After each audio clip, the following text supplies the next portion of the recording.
Okay မင်္ဂလာပါ The Mist နဲ့ Recapian ကနေကြိုးဆိုပါရစေ The Mist ကနေပဲကြိုးဆိုနေကြအောင်ဘာလို့ဒီနေ့မှ Recapian ကနေပါကြိုးဆိုနေတာလဲဆိုတော့နှစ်နေရာလုံးက fan တွေကိုပြောစရာရှိလို့ပါအားလုံးဒီပါလဲတည်ပြီးကြတဲ့အတိုင်း Perseus TV Plus ကပရိသတ်တွေလက်ထဲရှောင်နေပါပြီ Perseus TV Plus ဆိုတာဘာလဲမသိတဲ့သူတွေအတွက်တော့ရှင်းပြရပါအောင်မယ်သိတဲ့သူတွေက10မိနစ်လောက်ကြော်ပြီးကြည့်လိုက်ပါ Perseus TV Plus ဆိုတာကတော့ The Mist နဲ့ Recapian မြန်မာ Recapian series တွေကတင်သမျှဗီဒီယိုတွေအားလုံးကိုကြည့်နိုင်တဲ့နေရာပါ The Mist ကဗီဒီယိုတွေသိရော့နေတာမျိုးမရှိပေမဲ့ Recapian ဆိုဗီဒီယို900ကျော်600နီးပါးက copyright မိလိုက် strike ထိလိုက်နဲ့ YouTube ပေါ်မှာဖြတ်လိုက်ရလို့ကျန်တဲ့ဗီဒီယိုက100ကျော်လောက်ပဲရှိပါမယ် YouTube က third party app တွေအကြောင်းပြောရင်လဲသူတို့ policy နဲ့ဆက်ကျင်တယ်ဆိုပြီး strike ပေးတယ်လို့ခုဗီဒီယိုမှာလဲ app နဲ့ပတ်သက်တဲ့ပုံတွေ footage တွေမသုံးပဲ thumbnail တွေပဲကောက်ထည့်ထားပါတယ်စကားနဲ့တင်နားလေသဘောပေါက်မယ်လို့မျှော်လင့်ပါတယ်ပြန်ဆက်ရရင် YouTube ပေါ်မှာရှိတာရောမရှိတာရောအားလုံးကို Perseus TV Plus ပေါ်မှာကြည့်နိုင်ပါတယ် The Mist နဲ့ Recapian နှစ်ခုပေါင်းလိုက်ရင်ဗီဒီယို1000ဝန်းကျင်တော့ရှိပါလိမ့်မယ်ဒါအပြင်အခု The Mist Telegram Channel တွေအားလုံးကမြန်မာစာရန်တို့ movie တွေ series တွေအားလုံးကိုလည်းကြည့်နိုင်ပါတယ်ဘာသာပြန် comic တွေအားလုံးလည်းဖတ်နိုင်မှာဖြစ်ပါတယ်ဒီလောက်ဆိုရင်တော့ Perseus TV Plus ဆိုတာဘာလဲသိပြီးထင်ပါတယ်ဘယ်ကဒေါင်းရမလဲဆိုရင် Play Store မှာရော App Store မှာရော download ရပါတယ်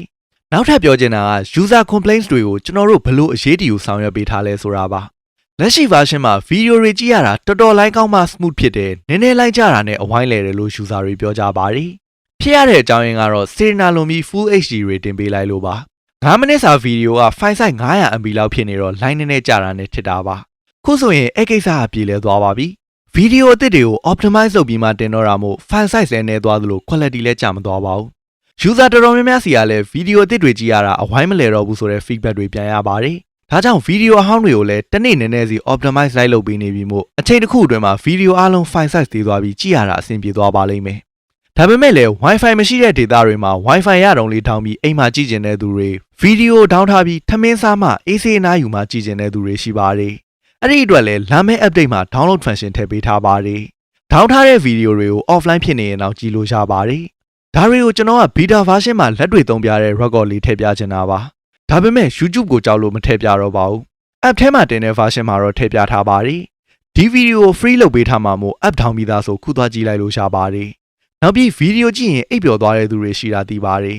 ဗီဒီယိုတွေကပွင့်နေပြီးမိုးလင်းရင်အားကုန်ဆက်ပိတ်သွားလို့ sleep timer လေးထည့်ပေးပါဆိုလို့ထည့်ပေးထားပါတယ်အိပ်ပျော်တတ်တဲ့သူတွေဖို့10မိနစ်ကနေ10နာရီအတွင်းအချိန်ရွေးပြီး timer သတ်မှတ်ထားလို့ရပါပြီနောက် update မှာရှာပါမယ်နောက်ပြီး Telegram မှာခဏခဏဖြည့်ရှင်းပေးရတဲ့ပြဿနာတစ်ခုက password ထည့်လို့မရဘူးဆိုတဲ့ကိစ္စပါတကယ်တော့ကျွန်တော်တို့ကရိုးရှင်းအောင်တော်ရုံမမေ့အောင်ဆိုပြီး password ကိုခဏ6လုံးပဲထားလို့ရအောင်လုပ်ထားတာပါ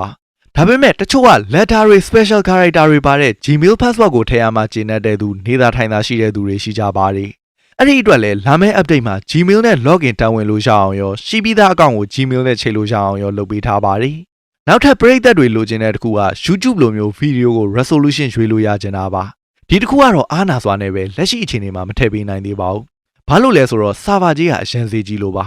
480p 920p 1080p resolution 3မျိုးရွေးလို့ရအောင်လုပ်လိုက်ရင် server နဲ့ CPU တွေက file 3ခုစာအလုပ်လုပ်ရမှာမို့လက်ရှိ premium user တွေကနေရှာတဲ့ဝင်ငွေနဲ့ဆိုအနှုတ်တောင်ပြသွားနိုင်ပါတယ်ဒါပေမဲ့နောက် update မှာ download function လဲပါလာပြီဆိုတော့အဝိုင်းလဲတာကိုစိတ်မရှိတဲ့သူတွေအတွက်ပြဿနာလဲရှင်းသွားပြီဗီဒီယိုတွေကိုလည်း optimize လုပ်ပေးထားပြီးမို့အရင်က 900MB ရှိတဲ့ဗီဒီယိုတွေကအခုဆို 100MB တောင်ပြည့်တော့မှာမဟုတ်လို့ဘေးနဲ့ကြည့်တဲ့အခါဘေးချွေးတာချင်တာအတွက်လည်းပြဿနာရှင်းသွားပါပြီဆိုတော့ resolution ရွေးဖို့ကမလိုအပ်တော့ဘူးလို့သတ်မှတ်လို့ရပါတယ် YouTube ဆိုတာကကာလာပေါက်ဈေး400 billion ကျော်ရှိနေတဲ့ platform Perseus TV Plus ကကာလာပေါက်ဈေးတစ်လ4000နဲ့ app ပါဒါကြောင့် YouTube လို့အလုံးစုံ perfect ဖြစ်အောင်တော့မလုပ်ပေးနိုင်သေးပါဘူးဒီအတွက် sorry ပါလက်ရှိ user 2000ရှိတဲ့အထက်မှာ premium user က980ပဲရှိပါတယ်ဆိုတော့ user 400ခိုင်နှုန်းလောက်ပဲ premium ဝယ်ကြတာပါကျွန်တော်တို့ကတော့အယောက်2000လုံးစာ server ကြီးပေးရတာပါဆိုတော့ခုလက်ရှိမှာ app မြတ်ဖို့နေသက်သာအရင်တောင်တော့ဝက်ပဲကြည်ပါသေးတယ်အရှုံးပေါ်နေတာမျိုးတော့မဟုတ်ပါဘူးအချိန်တိုင်းရင်အရင်ကကြည်သွားမှာပါ app ကလုံးဝအရင်ကြည်သွားပြီးအမျက်လေးလဲထွက်လာပြီဆိုရင်တော့ resolution ရွေးတဲ့ကိစ္စကိုဘယ်လိုလုပ်ရင်အကုန်ကြတတ်တာမလဲတနည်းတစ်ပုံပြန်စဉ်းစားပေးပါမယ် app ရဲ့ income နဲ့ profit ကိုဒီတိုင်းပဲ sharing လုပ်တဲ့အနေနဲ့သိအောင်ပြောပြတာပါ premium တွေလာဝင်ကြပါလို့တစ်ဖက်လက်နဲ့တောင်းဆိုတဲ့သဘောပြောတာမဟုတ်ပါဘူးကျွန်တော်က YouTube မှာဗီဒီယိုတင်အောင် like and share နဲ့ subscribe လေးလုပ်သွားပေးပါတို့ VPN လေးခံပြီးကြည့်ပေးကြပါတို့စသဖြင့်ပြောရမှာတော့အားနာတတ်ပါတယ်ပြောလည်းမပြောပါဘူး VPN ခံရင်ကြော်ညာတက်တော့ creator တွေကပတ်စံရတာမှန်ပေမဲ့ကြည့်တဲ့သူကတော့ကြော်လိုက်လို့မရတဲ့ကြော်ညာကြီးကိုညှို့ညင်ရပါတယ် ကျွန်တော်ကိုယ်တိုင်လည်းအဲ့လိုကြည့်ရတာမကြိုက်လို့ကိုယ်တိုင်တော့မလုပ်ချင်တဲ့ကိစ္စကို fan တွေစီကလည်းမတောင်းဆိုပါဘူးကိုလှုပ်လိုက်တဲ့ဗီဒီယိုတစ်ပုဒ်ကစေတနာအပြည့်နဲ့အကောင်းဆုံးလုပ်ထားတဲ့ဆိုရင် creator ကမပြောလဲပရိသတ်တွေက like ပေးသွားမှာ subscribe သွားမှာပါပဲအဲ့ဒါကြောင့်အားပေးဖို့တောင်းဆိုနေမယ့်အစားအားပေးချင်စရာကောင်းတဲ့ဗီဒီယိုတစ်ပုဒ်ဖြစ်အောင်ပဲစူးစမ်းလိုက်ပါတယ်ဒါပေမဲ့အဲ့လိုလုပ်ရတာလည်းလွယ်တော့မလွယ်နေပါဘူးပုံမှန်ထက်အချိန်တွေပိုပေးရအာယုံပိုဆိုင်ရပါတယ်တစ်ဖက်ကိုအာယုံဆိုင်နေရင်တစ်ဖက်မှာလင်းဟင်းသွားတာကလည်းထုံစံပါပဲဒါက app user တွေရဲ့နောက်ထပ် complaint ဖြစ်တဲ့ premium ဝယ်တာကခုထိလည်းမရသေးဘူး Telegram မှာစာလည်းမပြန်ဘူးဆိုတဲ့ကိစ္စတွေရဲ့အဖြစ်ပါ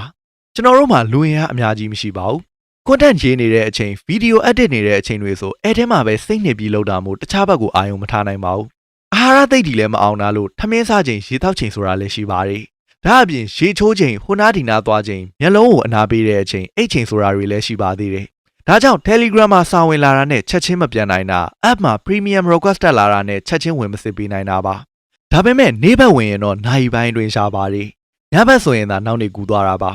Facebook တို့ YouTube တို့ရဲ့ customer service က chatbot တွေနဲ့ချက်ချင်းအဖြေပေးသလိုမျိုးမမြန်နိုင်တာတော့တောင်းပန်ပါတယ်24နာရီဝန်ဆောင်မှုအတွက်တီးသန့်လူခေါ်ထားလို့မရဘူးလားဆိုရှားပါတယ်နေ့တစ်ဆိုင်ညတစ်ဆိုင်အနည်းဆုံး2ယောက်တော့လိုပါတယ်ဒါပေမဲ့ခုနပြောသလိုပဲ YouTube ဆိုတာကာလာပေါက်စီ400ဘီလီယံကျော်ရှိနေတဲ့ platform Perseus TV Plus ကတစ်လ4000နဲ့အပ်ပါသူ့ကိုအားကြပြီးသူ့လိုဖြစ်ချင်လို့ဝန်ထမ်းတွေထပ်ခေါ်နေဖို့ဘတ်ဂျက်မလောက်ပါဘူးဒါကိုလည်းနားလည်ပေးနိုင်မယ်ထင်ပါတယ် app နဲ့ပတ်သက်တဲ့နောက်ဆုံး user complaint ကတော့ video အသစ်တင်တာနည်းတယ်ဆိုတာပါဟုတ်ပါတယ်ခုလတွေထဲမှာ video အများကြီးမတင်နိုင်ဖြစ်နေပါတယ်ဒါကလည်း app က settle မဖြစ်သေးလို့ပါ app အခြေခံသွားပြီဆိုတာနဲ့ user တွေ fan တွေအတွက် surprise အကြီးကြီးရှိပါတယ်ဒါကတော့ Perseus TV Plus ရဲ့ next project မို့ခုမိတ်ဆက်ပေးဖို့အချိန်မတန်သေးပါဘူးလက်ရှိအချိန်မှာအဆင်မပြေတာတွေရှိနေတဲ့ကြားက app ကိုသုံးပေးကြတဲ့ fan တွေကိုအထူးကျေးဇူးတင်ပါတယ်အဲ့ဒီအဆင်မပြေတာတွေကိုအကောင်းဆုံးမွမ်းမံပေးထားတဲ့ update version ကလည်းဒီလမကုန်ခင်ရှားပါပြီ app ကို Play Store မှာရော App Store မှာရော download ရပါတယ်ဗီဒီယိုအဆုံးမှာ app ကြော်ညာလေးလည်းထည့်ပေးထားပါတယ်ဒီနေ့အဖို့ adios